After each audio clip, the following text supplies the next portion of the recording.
There's a call I'm super excited to take because I have zero input and zero idea on this one. And yet, based on both of y'all's online presence and everything I've ever seen Sarah and V talk about online, I think you're going to be interested to speak to Kevin. So, Kevin, what do you got for us tonight?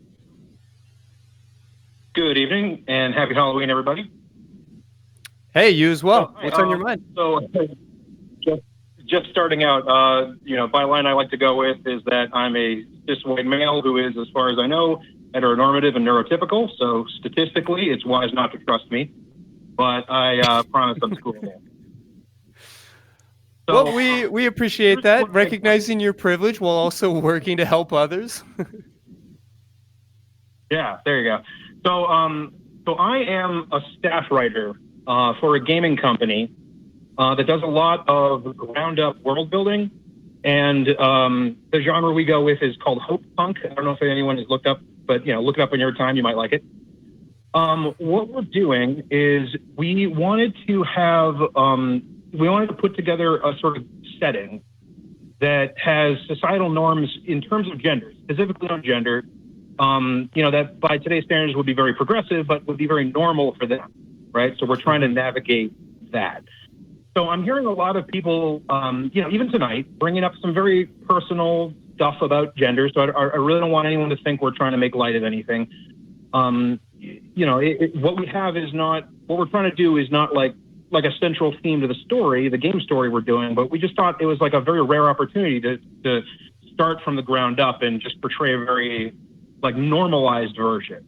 Mm-hmm. So, I guess without really touching on how they got there, how the society we're doing got there, I'd be interested in your take on what a world like that would or should look like, particularly in terms of like how people would come into their gender, right?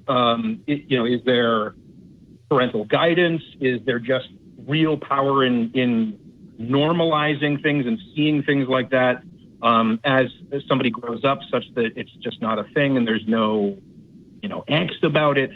Whether you just think there'd be power in normalizing things like that. So do you have any questions about it or just what do you have, have you thought about this sort of thing? I love this idea. This sounds awesome. And I am not a gamer, but I would become a gamer if this was a thing. Well, one thing that comes to mind right away are pronouns.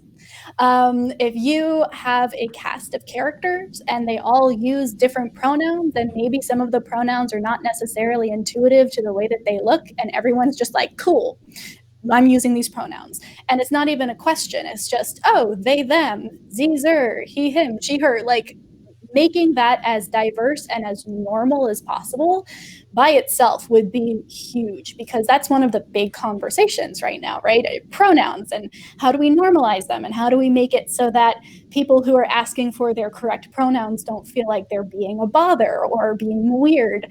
And so making a world where those pronouns are just a normal part of society, and even might be involved in greetings. Hi, my name is V, they, them, or in any way like that, I think would be a fascinating place to start. Yeah, now that I realize I don't have to understand video games, I'm way more excited to participate in the thought experiment. I think this is a really interesting project that y'all are working on. Y'all keep having these cool questions and making a great character. So, what do you got, Sarah? Well, you can hear you out. What you got to say?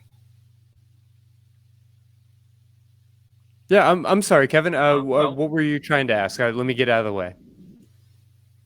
Oh, okay. Yeah, we're just trying to take as, I guess scientific's not the right word, but that sort of approach to sort of looking at it from a world building standpoint. So like, I'm not a trained anthropologist. No one on the writing team is either, but it's like we're not doing anything with biological sex. So what we have in this world is the same thing in that world. You know what I mean? So there are those themes of self-identity as a child presumably would grow up in a society like that, but you would still see that level of normalization if you say, okay, yeah, what are your pronouns? Or just come right out with it. That's just a very normalized part of an introduction. Like you said, yeah, that's great. That's a great idea. But, you know, there could also be, do you think there would also be things that would apply along a lot of the sort of anthropological stuff we see nowadays? Like there are in a lot of societies, a typical like rite of passage sort of thing, like a journey into adulthood that would apply to things like that. Yeah, I recognize this is a little bit of a problematic reference, but when I was a kid, I was in love with a book series by Orson Scott Card, where everybody was given one name at birth. And then later on, at various stages in their life, they would sort of change their name, and there'd be a lot associated with that culturally in terms of their profession and these other ideas. And then there was also, everybody I think had three names, sort of the very intimate name that maybe only their parents or their immediate partner would know about. Whereas there was maybe a more like familial or friendly name, and then a more formal name. And I've always been fascinated by that idea.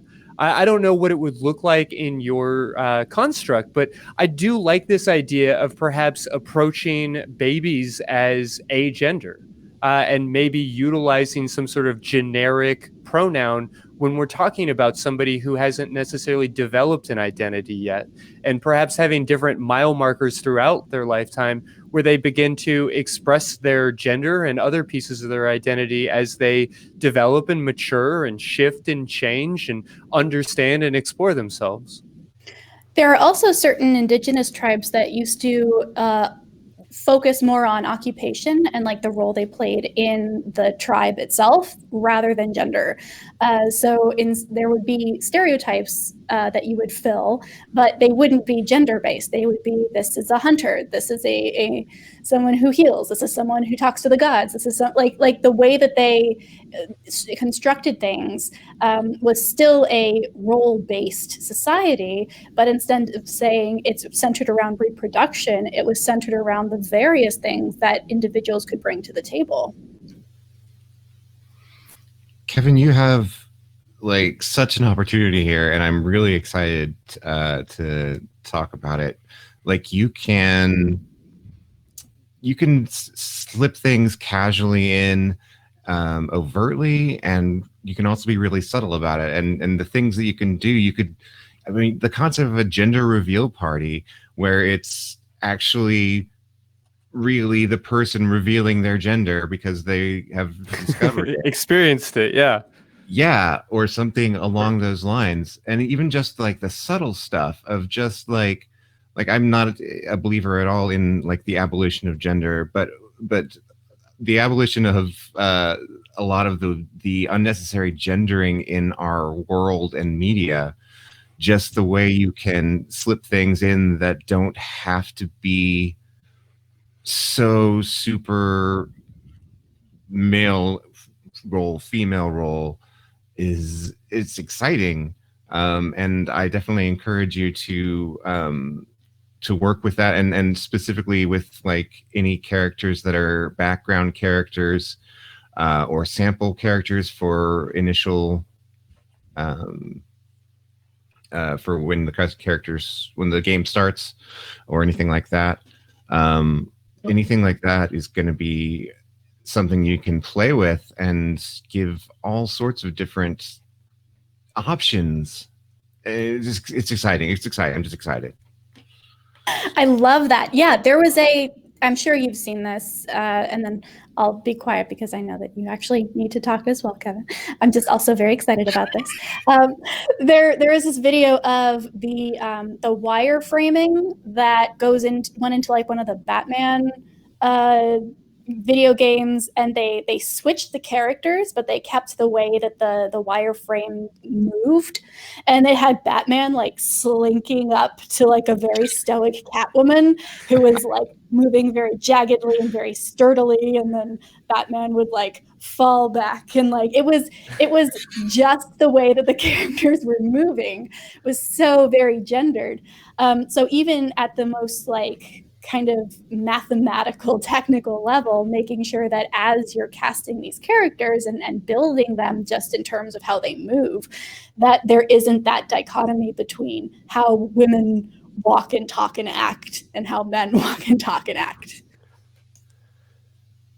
Well, I want to make sure not to end this conversation without pointing out that one of our incredible volunteers, Tanjo Wright, said in the chat that our sort of Sweet 16 gender reveal party should be called a Bar Mitzvah Who Are You, which I just love. Take a moment, collect yourselves. And Kevin, was there anything else that you wanted to let us know about this game or for us to weigh in on? Because I'm really excited about it. Well, COVID has torpedoed our plans of a rollout because there's, it's a live action event. So there's a lot of things we can't do. We're planning to have started already, but we're probably not just going to start at this point until fall of next year. So that's where we're at. But yeah, thanks for bringing all that. And you did bring up something where we didn't really want to touch on anything where we'd land somewhere where what we would call like post-gender. Just we would, but yeah, you've given me a lot of great stuff to roll out. I'm going to be passing this clip around to sort of everybody in my sphere, and hopefully they look at it and see and appreciate what you all think about it. But I'm very lucky to be part of such a great team who we have a lot of great conversations like this. And that is awesome. So thank you very much, everybody. Yeah, and as you guys develop this, whenever that comes out, be sure to let us know and call in again. I'm sure you'd have a whole base of people just in the live chat right now who'd be very, very happy to purchase this game. Oh, sure. Well, it's a localized thing. I guess I've held off as long as I can. It's a LARP for anyone who knows what that is, live action role playing game. So it's very localized to just it's in Western Massachusetts. So it's unfortunately not for for wide distribution. But hey, come out and I can post some stuff up in the chat or Discord once things are up and running. But send us an email or whatever else. We'd just love to hear about it. It sounds like you're already doing this, but I'd be remiss if I let you go just without pointing out that there's a incredible value in including a diversity of folks on this sort of project.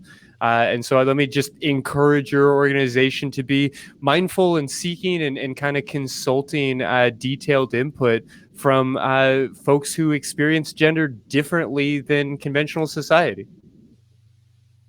Oh yeah, we already have. I have a lot of non-binary folks in my, immediate circle, and there's lots of queer folks around, and yeah. So I'd like to think we're very inclusive in that way. Well, glad to hear it. Thanks so much for calling. Much, Kevin. All right, take care, everybody. Okay, you too.